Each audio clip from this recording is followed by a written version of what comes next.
Well, hello and welcome to episode 3 of the Well Health Show. Today we're talking about remedies. Listen, this is going to be our most popular show. I guarantee it. It's always the most popular topic. Dr. Ben, what do you do with your family? Today, if you're watching this show, most likely, if you're on YouTube, you're going to be getting the edited version of this show. I can't hardly say any of this stuff on YouTube or else it gets taken down.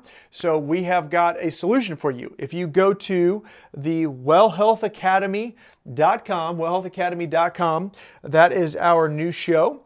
Or that's our new site where it's got full access. You can get your email address in there and you can get the full access to the full teaching where we just rip. So if you're watching this maybe on a hot seat video or you're watching it on Rumble or something where you can see the whole thing, then we're about getting ready to go. So again, what do we do for my family? It is super important. We believe that God gave us an amazing body that's designed to heal. So we're going to talk about some alternatives to that. We're also going to talk about what do you do when you're sick? Do you let your kids puke? Do you try to stop that if your kid gets sniffly? Do you take Dayquils? Do you take things to stop coughs? How do you let a fever work? We're going to talk about all that today. So hang on tight. I have no idea how long today's show is going to be, but let's just say it's probably going to be a second because they got a lot of stuff. There's even more stuff down here, by the way, that we're going to be calling on. So next up, we're talking about gut health. So if you want to be healthy, if you want to not get sick, you have to have a healthy gut because your gut is called your hindbrain. And I know it's kind of a weird thing, but that's your hindbrain, and your gut is responsible for your immune system. Your brain ultimately controls your immune system, but it works through your gut, and that's where most of your immune function works. So when your gut is really bad, that's when you're going to get sick. So we have to keep our gut healthy. Now, the way that your gut works is your large intestine, right? So you get your small intestine, your large intestine. Your large intestine actually has a lot of bacteria in it, both good and bad bacteria, but it's important. So the good bacteria, ready for this? That about 80% of the digestion in your large intestine is actually from the good bacteria. So your small intestine does a lot of its own digesting. Obviously, mostly that's your small intestine. But when you get to your large intestine, your body's just dehydrating your stool, dehydrating that last little bit. But any digestion that happens, it's happening from your good bacteria. But here's a really important thing. We're talking about your good and your bad bacteria. Let me find my pen. Where did I put my pen? Here we go. Okay, so your intestinal lining, so your large intestine, right? It kind of looks like a little loop. Then you get your sigmoid colon and out. All right, there's your large intestine. Okay. Not bad, right? Not bad. It's the large intestine. It's pretty good. Okay, so with your large intestine, each one of these spaces on the wall is space for your good bacteria to live. Okay, so it's important. So if you were to zoom in here with a microscope, okay, it's going to look kind of like those walls there. We're going to call it. It looks like a parking lot. Okay, and that parking lot has parking spaces for both cops and robbers, okay? Cops and robbers, that's the best way to think about it. So we're gonna call the cops the red ones and the robbers are the black ones, okay? Now, there's a rule, is cops are the good bacteria, robbers are the bad bacteria, but the cops are slower than the robbers, okay? So the robbers can get to these parking places faster than the cops can get to the parking places. So now you're going to see this with gut health, why it's such a big deal. Second thing we need to talk about is inflammation. So this is a biggie, right? When we talk about inflammation, I'm going to do a little bit of math here on the board, is you're supposed to be omega-3 to omega-6. You're supposed to be 1 to 3 is your ratio. Okay, so omega-3 is going to be your anti-inflammatory, and your omega-6 is going to be your pro-inflammatory. So pro-inflammatory is going to be like your seed oils, your veggie oil, which, by the way, take your vegetable oil and throw it in the trash can. You want to be cooking with beef tallow, avocado oil. These are healthier seed oils. Coconut oil. You actually can cook with light olive oil, but not extra virgin. Extra virgin's too insensitive to heat. But light olive oil you actually can cook with. Canola oil, Crisco's bad stuff. You don't want that stuff. It's super bad for you. It's super pro-inflammatory. Anti-inflammation, that's going to be like your fish oils. That's going to be really good, which we're going to get there in a second. But you really want to be 1 to 3. That's the goal. So if you're waking up and you're getting aches in your joints, your fingers are hurting, feeling swelling, you're just not feeling very healthy. Maybe you're getting a migraine headache and you're swollen in your nose and your migraine, you feel bad, right? You need to get your inflammation down. Okay, so that's going to be probably eating too many fried foods. Commercially fried foods is almost all peanut oil or soybean oil or veggie oil or canola oil.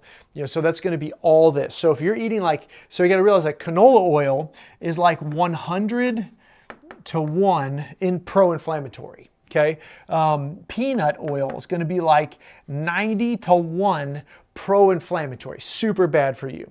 Now watch this. The average woman in the United States, the average human in the United States is 1 to 15. So the average human is very pro-inflammatory. So grass-fed beef is super anti-inflammatory and good for you. Grain-fed beef is inflammatory for you.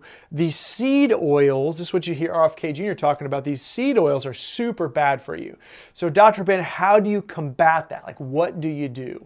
Now listen, you could either just always eat grass-fed beef, which we do, but it's going to take a long time to get you from 1 to 15 down to 1 to 3 by just eating salad and grass-fed beef. There's a hack. It's called good healthy fish oil, which by the way, not all fish oil is the same. This is one we recommend. We sell it in our offices. We sell it online. I definitely recommend this one. Okay, so it's super important.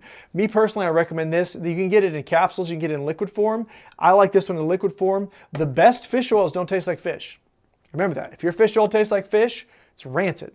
Because there's only one reason for it to taste like old fish, and that's because it's old fish. It's rancid. If it's a good, healthy source of fish oil, you're going to drink it, and it's going to taste like nothing. This one tastes like, it's got orange, lemon, essential oil in it. Tastes like lemon. That's it. When you burp it up, you don't burp up fish. You do it in a spoon, boom, good to go. Otherwise, you got to take 4 capsules, big old capsules. Some people like to do it that way. Not me and my kids. We just do it right out of the thing. All right. So let's see what else we got here. Okay, headaches. We kind of touched on headaches for a second. Let's talk about hydration. Okay, I like Relight to get you rehydrated. Particularly we like to put stuff in our water, or a lot of people are drinking sodas and teas and everything else other than pure good water. But even then, when you're drinking pure good water, your body needs salt and it needs these minerals, these trace minerals specifically. They're really important for your body's hormone balance, your chemical balance, and the chemical processes. Is you need these trace minerals inside of your cells. One way that you know that you need them is when you getting like dehydration headaches a lot, because your cells, what keeps water inside of your cells is a process called osmosis, and that's water transferring between membranes inside and outside of a cell. Well, the thing is water chases salt. So if there's salt all outside of your cell but not inside of your cell, then that water is actually going to your cell is going to dehydrate and get thin, and it's going to be bad. So you need to have good salts in your body. Now, just so we're clear, I'm not talking about sodium chloride. That's table salt. Dr. Ben, salt's going to make me have high blood pressure. No, it's not this. So this is going to be potassium salt. It does have a little bit of sodium salt in it, but potassium salt and trace minerals. And if you do a glass, probably almost every day or two, I'm doing a glass of Relight. I love this stuff. It's great. My kids love it. Specifically this flavor, watermelon lime. It is fantastic. I wish y'all could smell it. It's great. It smells like, I don't know, some sort of a really yummy Gatorade. But what you do is you just take, it comes in a little scoop like this. It's about that big of a scoop, right in your glass. Mix it up with lukewarm water, put some ice in it, and it's legitimately good tasting. Okay, facial serum, I use this one all the time. This one's maybe not so much on my medical cabinet as it is just my daily.